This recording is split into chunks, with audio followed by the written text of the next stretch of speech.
ದೇಶ್ ಪ್ರಭು ನ್ಯೂಸ್ಗೆ ಸ್ವಾಗತ. ಸಚಿವರ ಶಿಫಾರಸರ ಪತ್ರ ಆಧಾರದ ಮೇಲೆ ಎಂಎಸ್ಐಎಲ್ ಮಳಿಗೆಗಳನ್ನು ಆರಂಭಿಸುತ್ತಿರುವುದನ್ನು ವಿರೋಧಿಸಿ ದಲಿತ ಸಂಘಟನೆ ಮತ್ತು ದಲಿತ ಮುಖಂಡರಾದ ಸುರೇಶ್ ತಳವಾರ್ ಅವರು ಅಧಿಕಾರಿಗಳ ವಿರುದ್ಧ ಗಂಭೀರ ಆರೋಪ ಮಾಡಿದರು.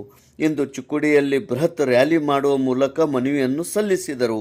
ಈ ಸರ್ಕಾರ ದಲಿತ ವಿರೋಧಿ ಧೋರಣೆಗಳನ್ನು ಎತ್ತಿ ತೋರಿಸುತ್ತಿದೆ ಎಂದು ಸುರೇಶ್ ತಳವಾರ್ ಅವರು ಆರೋಪಿಸಿ ಇಂದು ಚಿಕ್ಕೋಡಿಯಲ್ಲಿ ಮನವಿ ಸಲ್ಲಿಸಿದರು.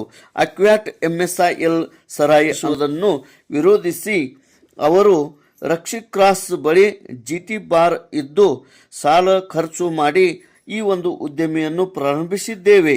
ಇದಕ್ಕೆ ಹುಲ್ಲೋಳಿ ಹತ್ತಿರ ಪ್ರಾರಂಭ ಮಾಡುತ್ತಿರುವ ಎಂಎಸ್ಐಎಲ್ದಿಂದ ಇದಕ್ಕೆ ತುಂಬ ಹೊಡೆತು ಬೀಳುತ್ತದೆ.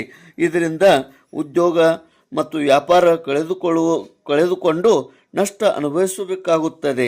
ಅದಕ್ಕಾಗಿ ಹುಲ್ಲೋಳಿ ಹತ್ತಿರ ಎಂಎಸ್ಐಎಲ್ ಪ್ರಾರಂಭಿಸಬಾರದು ಎಂದು ಅವರು ಮನವಿಯನ್ನು ಇಂದು ಸಲ್ಲಿಸಿದರು.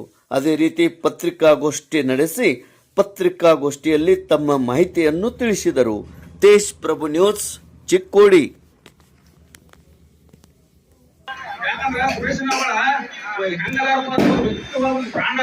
ಆ ಪ್ರಾಣಿ ಯಾರ ಕೈಯ ಮುಟ್ಟಕ್ಕೆ ಬಂದ್ರೆ ಯಾವ ಹೇಳಿ ಯಾರ ರಾಜಕಾರಣಿಗಳಲ್ಲಿ ಆಫೀಸರ್ಗಳಲ್ಲಿ ಲಸಿಕೆ ಕೊಡ್ತಾ ಇದೀವಿ ನಾವು. ಸಣ್ಣ ಹೋರಾಟ ಅಷ್ಟೇ.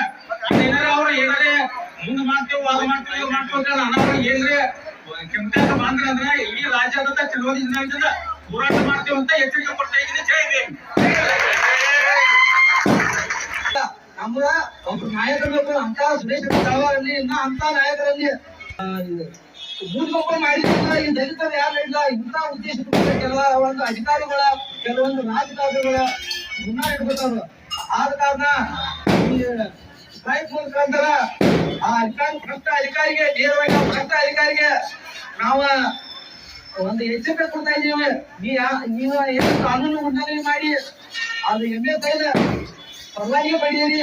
ಅದನ್ನ ಈಗ ಮಾಡ್ತೇವೆ. ಮತ್ತೆ ಇವಾಗ ಹಿಂಪಡಿತಾರೆ. ಇದನ್ನ ಹಿಂಪಡಿಲಾದ್ರೆ ನಾವು ಬಿ ಕಾನೂನು ಉಲ್ಲಂಘನೆ ಮಾಡಿ ನೀವ ಅದು ಕಾನೂನು ಉಲ್ಲಂಘನೆ ಮಾಡ್ತಾರೆ. ನೀವ ನಮಗೆ ಪರ್ಮಿಷನ್ ಕೊಡ್ಬೇಕು. ಈ ಸಭೆಯ ಮುಖಾಂತರ ನಾನು ಎಚ್ಚರಿಕೆ ಕೊಡ್ತಾ ಇದ್ದೀನಿ.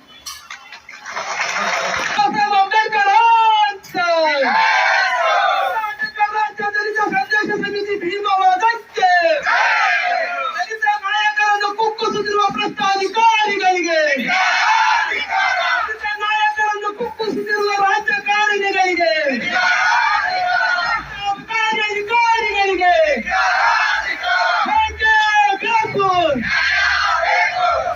ಅಂಬೇಡ್ಕರ್ ಅವರ ಪಾದವಂದನೆಗಳನ್ನು ವಂದಿಸುತ್ತಾ ಈ ಪತ್ರಿಕಾಗೋಷ್ಠಿಗೆ ತಮ್ಮೆಲ್ಲರನ್ನು ಆಹ್ವಾನಿಸುತ್ತಾ ಪತ್ರಿಕಾಗೋಷ್ಠಿಯಲ್ಲಿ ಭಾಗವಹಿಸಿದಂಥ ನನ್ನೆಲ್ಲ ಗುರು ಹಿರಿಯರನ್ನು ಈ ಪತ್ರಿಕಾಗೋಷ್ಠಿಗೆ ಸ್ವಾಗತಿಸುತ್ತಾ ನಾನು ಈ ಪತ್ರಿಕಾಗೋಷ್ಠಿ ಅಧಿಕಾರಿಗಳ ವಿರುದ್ಧ ಹಾಗೂ ರಾಜಕಾರಣಿಗಳ ವಿರುದ್ಧ ಮಾಡೋದು ಫಸ್ಟ್ ಟೈಮ್. ನಾ ಯಾವಾಗೂ ಸಹಿತ ಈ ಅಧಿಕಾರಿಗಳ ವಿರುದ್ಧ ಆಯಿತು ಅಥವಾ ರಾಜಕಾರಣಿಗಳ ವಿರುದ್ಧ ಅಂತ ಪ್ರೆಸ್ ಮೀಟ್ ಮಾಡಿಲ್ಲ. ಇಲ್ಲ, ನಮಗೆ ನೀವು ಅಂಬೇಡ್ಕರ್ ಸ್ಟ್ಯಾಚ್ಯೂ ಮಾಡಬೇಕು, ಅದಕ್ಕೆ ನೀವು ಅಂಬೇಡ್ಕರ್ ಸ್ಟ್ಯಾಚ್ಯೂ ನಮ್ಗೆ ಮಾಡಿ ಕೊಟ್ಟದ್ದಾದ್ರೆ ನಾವು ನೀವು ಹೇಳ್ದಂಗೆ ಕೇಳ್ತೀವಿ ಅನ್ನೋ ಮಾತು ಹೇಳಿದಾಗ ಅವರ ಇಲ್ಲ ನನ್ನ ಜೊತೆ ನೀವಿರ್ರಿ, ನಾನು ನಿಮ್ಗೆ ಅಂಬೇಡ್ಕರ್ ಸ್ಟ್ಯಾಚ್ಯೂ ಮಾಡ್ತಿರ್ತೀನಿ ಹೇಳಿ ಕೊನೆಗೆ ಅಂಬೇಡ್ಕರ್ ಸ್ಟ್ಯಾಚ್ಯೂ ಕೊಡೋದ್ರ ಜೊತೆಗೆ ಅದಕ್ಕೆ ಜಾಗ ಕೊಟ್ಟು ಸ್ಟ್ಯಾಚ್ಯೂ ಕೊಟ್ಟು ಆ ಸ್ಟ್ಯಾಚ್ಯೂಯಲ್ಲಿ ಅವ್ರು ಭಾಳಷ್ಟು ಪ್ರಯತ್ನ ಪಟ್ಟರು. ಆ ಎಲೆಕ್ಷನ್ದಾಗ ನಾವು ಎಲ್ಲರೂ ಕೂಡ ಅವ್ರಿಗೆ ಸಪೋರ್ಟ್ ಮಾಡಿದ್ವಿ. ಯಾವುದು ಪಕ್ಷ ಅದ ಇದಂತಲ್ಲ, ನಾವು ಬಾಬಾ ಸಾಹೇಬ್ ಅಂಬೇಡ್ಕರ್ ಅವ್ರು ಸ್ಟ್ಯಾಚ್ಯೂ ಹೆಲ್ಪ್ ಮಾಡಿರೋ ಅನ್ನೋ ಒಂದು ಉದ್ದೇಶಕ್ಕಾಗಿ ಎಲ್ಲ ನಮ್ಮ ಗೆಳೆಯರೆಲ್ಲ ಮಾತಾಡ್ಕೊಂಡು ನಾವು ಅವರಿಗೆ ಹೆಲ್ಪ್ ಮಾಡಿದ್ವಿ. ಆ ನಂತರ ಏನಾಯ್ತಪ್ಪ ಅಂತಂದ್ರೆ MP ಎಲೆಕ್ಷನ್ ಬಂತು. MP ಎಲೆಕ್ಷನ್ ಬಂದಾಗ ಮಾನ್ಯ ಸತೀಶ್ ಜಾರಕಿಹೊಳಿ ಅವರ ಮಗಳು ಎಲೆಕ್ಷನ್ ಕಾಂಟೆಸ್ಟ್ ಮಾಡಿದ್ರು. ನಾವು 2018 ನಂತರ ಯಾವುದೂ ಪಕ್ಷದಲ್ಲಿ ಗುರುತಿಸ್ಕೊಂಡಿರಲಿಲ್ಲ. ನಾನು BJP ಆಯಿತು, ಕಾಂಗ್ರೆಸ್ ಆಯಿತು, ಯಾವುದೂ ಪಕ್ಷದಲ್ಲಿ ಗುರುತಿಸ್ಕೊಂಡಿರಲಿಲ್ಲ. ಸಂಘಟನೆ ಜೊತೆ ಕೆಲಸ ಮಾಡ್ಕೋ, ಸೋಷಿಯಲ್ ಕೆಲಸ ಮಾಡ್ಕೋ ಹಂಗೆ ಹೊಟ್ಟಿದ್ದೆ ನಾನು. ಆವಾಗ ನನಗೆ ಎಲ್ಲೋ ಒಂದು ಕಡೆ ಇಲ್ಲ, ಯಾವ ಕಡೆ ಒಂದು ಕಡೆ ಗುರುತಿಸ್ಕೋಬೇಕು, ಒಬ್ಬರ ಪಕ್ಷದಾಗ ಇರಬೇಕು ಅನ್ನೋ ಒಂದು ಉದ್ದೇಶ ಇಟ್ಕೊಂಡು ನಾನು ಮಾನ್ಯ ಹುಬ್ಬಳ್ಳಿ ಶಾಸಕರಾದಂಥ ಪ್ರಸಾದ್ ಅಬ್ಬಾಯಿ ಅವ್ರನ್ನ ಕರ್ಕೊಂಡು ಸತೀಶ್ ಜಾರಕಿಹೊಳಿ ಅವರಿಗೆ ಭೇಟಿಯಾದೆ. ಇಲ್ಲ, ನಾನು ಕಾಂಗ್ರೆಸ್ದಲ್ಲಿ ಕೆಲಸ ಮಾಡ್ತೀನಿ, ನಾನು ಕಾಂಗ್ರೆಸ್ದಾಗ ಇರ್ತೀನಿ ಅಂತ ಹೋಗಿ ಭೇಟಿಯಾದೆ. ಆ ನಂತರ MP ಎಲೆಕ್ಷನ್ ಬಂತು. MP ಎಲೆಕ್ಷನ್ ತನಕ ಅವ್ರು ಏನು ನನಗೆ ಹೇಳಿಲ್ಲ, ಹಂಗೆ ಮುಂದೋಯ್ತು. ನಾವು ಹಂಗೆ ಉಳಿದು ಬಿಟ್ಟಿವಿ. ಕೊನೆಗೆ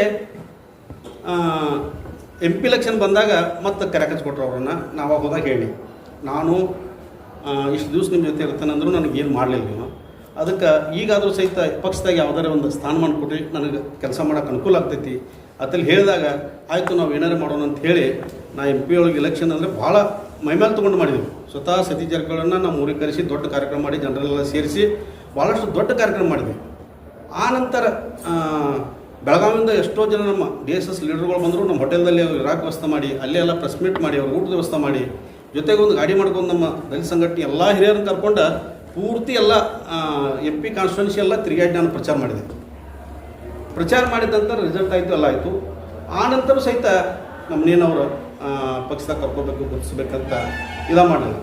ಆದ್ರೆ ಒಂದೇನು ಸಮಸ್ಯೆ ಆಯ್ತು ಅಂತಂದ್ರೆ ಈ MP ಎಲೆಕ್ಷನ್ ಆದ ನಂತರನ ಅವ್ರಗಳ ಗ್ರಾಮದಲ್ಲಿ ಅದು ಎಮ್ಕಲ್ಮಡಿಯಲ್ಲಿ ಇರ್ತಕ್ಕಂಥ MSIL ಅನ್ನು ಶಿಫ್ಟ್ ಮಾಡಿ ಅವ್ರಗಳಿಗೆ ಮಾಡಿದ್ರು. ಅವಾಗ ನಾ ವಿಚಾರ ಮಾಡಿದೆ, ಯಾಕಪ್ಪ ನಾವೆಲ್ಲ MP ದಾಗ ಇವರು ಸಪೋರ್ಟ್ ಮಾಡಿದ್ದೀವಿ, ನಂದು ಉದ್ಯೋಗತಿ, ಯಾಕೆ ಇವ್ರು ಇಲ್ಲಿ MSIL ಶಿಫ್ಟ್ ಮಾಡಿದ್ರು ಅನ್ನೋ ಒಂದು ಕೊರಗ ಕಾಡಕೈತೆ ನನಗೆ.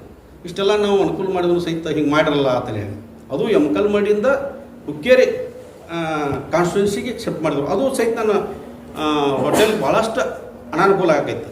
ಅವಾಗ ನಾನೇನು ತಿಳ್ಕೊಂಡೆ, ಇಲ್ಲ ನಾವು ಅವ್ರಿಗೆ ಏನಾದ್ರು ವಿರೋಧ ಮಾಡ್ರೆ ನಮಗೆ ಅವರ ರಾಜಕಾರಣದಾಗ ವಿರೋಧ ಮಾಡ್ತಾರೆ, ನಮ್ಮ ಉದ್ಯೋಗ ವಿರೋಧ ಮಾಡ್ತಾರೆ ಅಂತ ತಿಳ್ಕೊಂಡೆ. ಆದರೆ ನಾನು MP ಒಳಗೂ ಅವ್ರದ್ದು ಮಾಡಿದ್ರು ಕೂಡ ಅವ್ರಗಳ ಗ್ರಾಮಕ್ಕೆ MSIL ಬಂತು. ವಿಶೇಷವಾಗಿ ಹೇಳ್ಬೇಕಂದ್ರೆ ನಾವು ವಿರೋಧ ಛಲವಾದಿಗಳ ಜಿಲ್ಲೆಯಲ್ಲಿ ಒಂದು 2 ಜನರು CL7 2 ಲೈಸೆನ್ಸ್ ಅದಾವೆ. ಆ ಲೈಸೆನ್ಸ್ ಮಾಡಬೇಕಾದ್ರೆ ನಾವು ಏನೆಲ್ಲ ಕಷ್ಟಪಟ್ಟಿರ್ತೀವಿ, ಏನೆಲ್ಲ ತ್ರಾಸು ಮಾಡಿಕೊಂಡು ಲೋನ್ ಮಾಡಿಕೊಂಡು ಅದು ಇದೆಲ್ಲ ಮಾಡ್ಕೊಂಡು ಆ ಹೋಟೆಲ್ ಮಾಡಿದ್ವಿ. ಅವಾಗ ಅವ್ರಗಳ ಗ್ರಾಮಕ್ಕೆ ಆ MSIL ಮಾಡಿದ್ವಿ. ಹೋಗಿ ಬಿಡಪ್ಪ ಏನೋ ಮಾಡಿದಾರ ಅಂತ ಬಿಟ್ಟುಬಿಟ್ಟೆ. ಆನಂತರ ನಾನು ಒಂದು ನನ್ನ ರಾಜಕೀಯ ಭವಿಷ್ಯನ ರೂಪಿಸ್ಕೋಬೇಕಲ್ಲ ಅನ್ನೋ ಉದ್ದೇಶಕ್ಕಾಗಿ ನಾನು ಏನು ಮಾಡಿದಪ್ಪ ಅಂತಂದ್ರೆ, ಇಲ್ಲ ನನ್ನದೇ ಆದಂಥ ಒಂದು ಸಂಘಟನೆ ಮಾಡೋಣ ಅಂಥೇಳಿ ನಾನು ಬಾಬಾ ಸಾಹೇಬರ ಹೆಸರಿನಲ್ಲಿ ಅನೇಕ ಗುಡಿಸದಲ್ಲಿ ಕಾರ್ಯಕ್ರಮ ಆಗಿರ್ಬೋದು, ನಮ್ಮಲ್ಲೇ ಕಾರ್ಯಕ್ರಮ ಆಗಿರ್ಬೋದು, ಇಂಗಳಿ, ಹೊಸೂರು, ಈ ರೀತಿ ಅಂದರೆ ಸುತ್ತಮುತ್ತ ಎಲ್ಲ ಹಳ್ಳಿಗಳಲ್ಲಿ ಡಾಕ್ಟರ್ ಬಾಬಾ ಸಾಹೇಬ್ ಅಂಬೇಡ್ಕರ್ಗಳ ವಿಚಾರನ ಇಟ್ಕೊಂಡು ನಾ ಯಾರನ್ನೂ ಕರಿಗಂತ ಕಾರ್ಯಕ್ರಮಗಳು ಮಾಡೋಕ್ಕೆ. ಅವಾಗ ಏನಾಯ್ತಪ್ಪ ಅಂತಂದ್ರೆ ನಾ ಯಾವ ರಾಜಕಾರಣಿಗಳನ್ನು ಕರೆಯಲ್ಲ ಮತ್ತು ಈ ರಾಜಕೀಯದ ಇದನ್ನು ಬೇಡಪ್ಪ ಅಂತ ಬಿಟ್ಬಿಟ್ಟೆ ನಾನು. ಕೊನೆಗೆ ಎಲ್ಲಿ ಬಂತಂದ್ರೆ ಈಗ ಮಣ್ಣಿನ ಸಲ ಈಗ ಸಾರಾಪುರಕ್ಕೆ ಏನು ಮಾಡಿದಾರಲ್ಲ, ಈ ಸಾರಾಪುರಕ್ಕೆ ಅದು ನನ್ನ ಹೋಟೆಲ್ದಿಂದ ಓನ್ಲಿ 3 ಕಿಲೋಮೀಟ್ರ್ ಅಂದ್ರೆ ಅಲ್ಲಿ ಅವ್ರಗಳಿಗೆ ಮಾಡಿದರು, ಇಲ್ಲಿ ಮತ್ತು ಸಾರಾಪುರಕ್ಕೆ ಮಾಡಿದರು. ಇದರ ಉದ್ದೇಶ ಏನಪ್ಪ ಅಂದ್ರೆ ನಾವು ಆರ್ಥಿಕವಾಗಿ ಸದೃಢ ಆಗಬಾರ್ದು, ನಾವು ಮುಂದೆ ಬರಬಾರ್ದು, ಅಂದರೆ ನಾವು ಈ ಕಾವಲುಗಾರಾಗಿ ಹಿಂದೆ ಇರಬೇಕು ಅನ್ನೋ ಒಂದು ಉದ್ದೇಶ ಏನಪ್ಪ.